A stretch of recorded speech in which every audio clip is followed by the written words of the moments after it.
Hey YouTube, what is going on? It's been a while, as much as I'd like to do a live chat. This area is always notorious for zero reception. It's like a Faraday cage in between the fences here. But I just do a quick, well, we'll see how quickly it goes. I don't know. I say quick and end up being 20 minutes or something. I doubt it. But yeah, check in. We got the garden in, and I'm obviously a slacker compared to everybody in the south because everybody's already pulling plants or fruit and stuff. But we do what we do, right? Obviously, I was traveling a couple weeks ago. That was right in the prime of planting season. Not ideal, but you do what you have to do. Thus, the title of the video. When giving your best isn't good enough.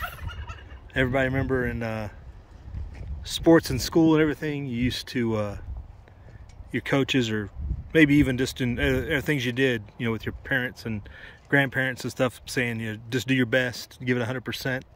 All those key phrases to get you to go out there and try your hardest.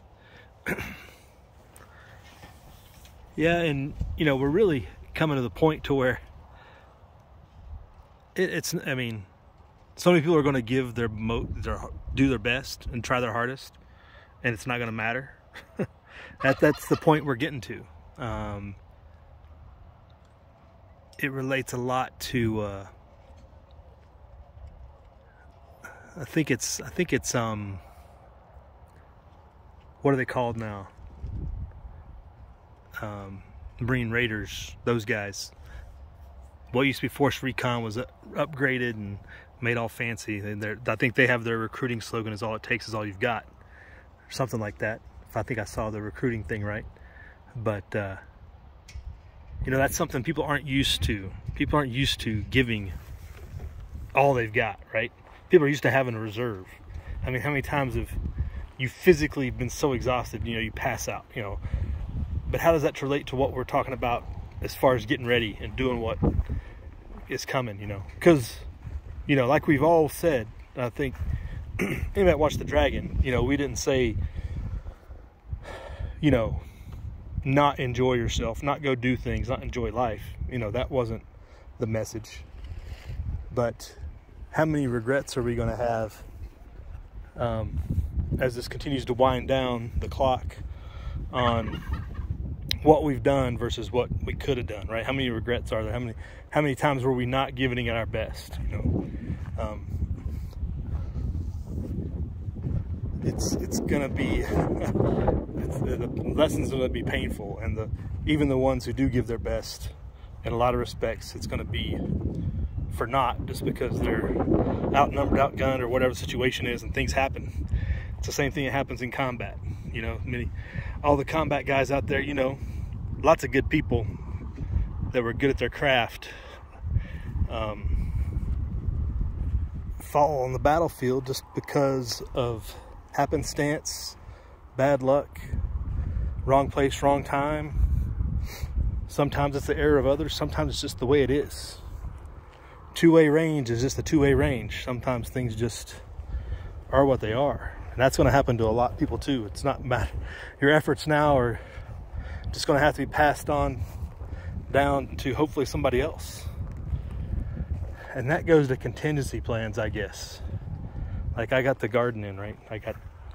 I've expanded it. I talked about my expansion last year, or earlier in the year. All my corn is over there. So I've got a whole section of corn. Pretty much every row is full now. I actually got carrots in this year. Last year we didn't get any carrots in. But we got full rows. Going out, putting your best effort in. What if freeze comes early? What if we get a freeze September 1st? That puts more than half of this crop out, right? Well, for those of you that don't know, if I plant too early, if I'd have planted mid-May before I went on that travel, we had a right at freezing Memorial Day weekend. We had a temperature of right around 34 degrees. Down here in the low area of the garden, it might have got to freezing. but that's cold enough to a lot of the plants, especially like tomatoes, sensitive stuff. If I'd had that garden in earlier, really going to 100%, you know, putting in that max effort, sometimes timing is everything, right? So maybe the timing is on my side. I don't know. You just got to go out and do your best, right? What's the contingency if we come September 1st and this inflation thing is continuing to do its thing and we have almost zero garden success? Rough times, right? Because ideally this garden is just enjoyable, and fresh salads and fresh fruit and, you know, watermelons and everything, and it's just enjoyable for the summer. And you put some stuff away in cans or freeze it or whatever and enjoy a little bit in the winter, right? I mean, pumpkins and squash, I mean, I keep those, like I've shown before, those last pretty much all winter, and we feed to the animals on and off throughout the winter. But what if comes September 1st, that's all for naught, and we're having to deal with the inflation and no crops, right? The crops can't even provide a buffer. And you have to go to the backup plan. You have to go to your stores, right? You gotta have your stores in place. You gotta have all that. I think really what I'm trying to get to, because this is a ramble, obviously, and I'm getting kind of long. When you're giving your best and your 100%, you have to think about the alternatives that defeat what you're doing. Saving gas isn't really an option, right? Like, you got your gas cans for events where you have to get home, you have to travel a certain distance, and you got a reserve of gas. You can't store enough gas to beat this inflation. And, well, maybe some of you have got the 1,000-gallon tank, and good on you, but you know, the average, most of us on here, we can't beat that as far as doling the money out. So we have to go to alternatives, right? We have to go to less travel, alternative methods, do what we can to fix that, to have that buffer so that we don't have to pay for gas, we don't have to use gas as much, totally, you know, using less resources, right?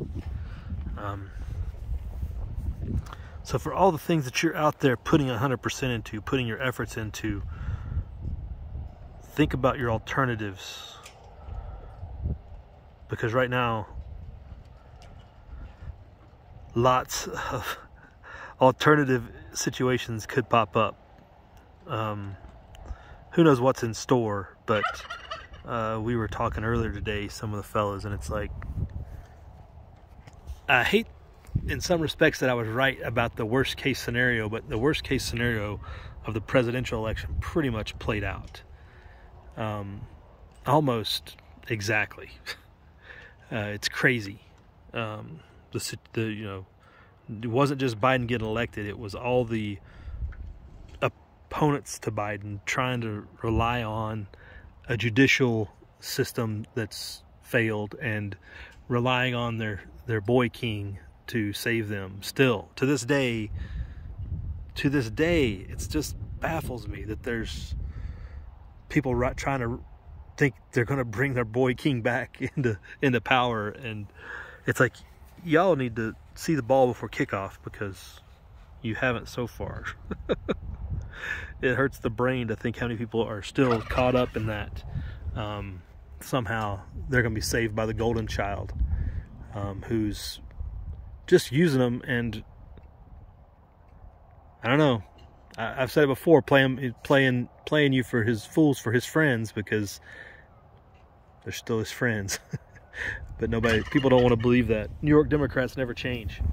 But anyway, it is what it is, folks. Hope everybody's doing good. I saw Dad on YouTube chopped a few videos out last week, I think it was. Made me feel guilty. Tony's putting out good stuff and just doing the thing. Again, it's a case study on not talking about it, be about it.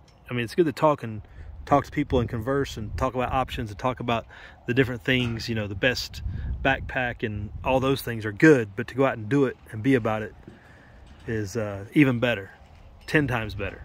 1,000 times better, whatever. It doesn't take money. Tony ain't got no money. Tony never had any money. He just went out and did it, made it happen. And if you're thinking that this is going to get as bad as we all think it is, and it looks like it is, and it continues to move in that direction, you got to stop talking about it and be about it, because it ain't getting no better. If you've thought about doing anything to buffer yourself against rising inflation, police state, anything, you got to do it now, because the alternatives to counter that are getting less and less. Whether it's going to be the legalism and they're going to entrap you in some kind of legal scheme, whether it's you can't own this tool, or you can't grow this food in your front yard like so many places, or you can't buy land and they're going to turn your water off if you're in a city or something. Who knows how crazy this could get. You got to get going now. You know, we've said it for years. Most of you all heard it for years. But if this, I guess, gets to one person, we just continue to do our best, doing 100% to warn the masses, right? Warn the masses, and just doing your best to help other people as well is important as helping yourself, because I don't think anybody wants to leave anybody behind. If anybody's willing to listen and is willing to hear what you're having to say. All right, YouTube, I've run my mouth enough. You know what to do. Prep hard, live free.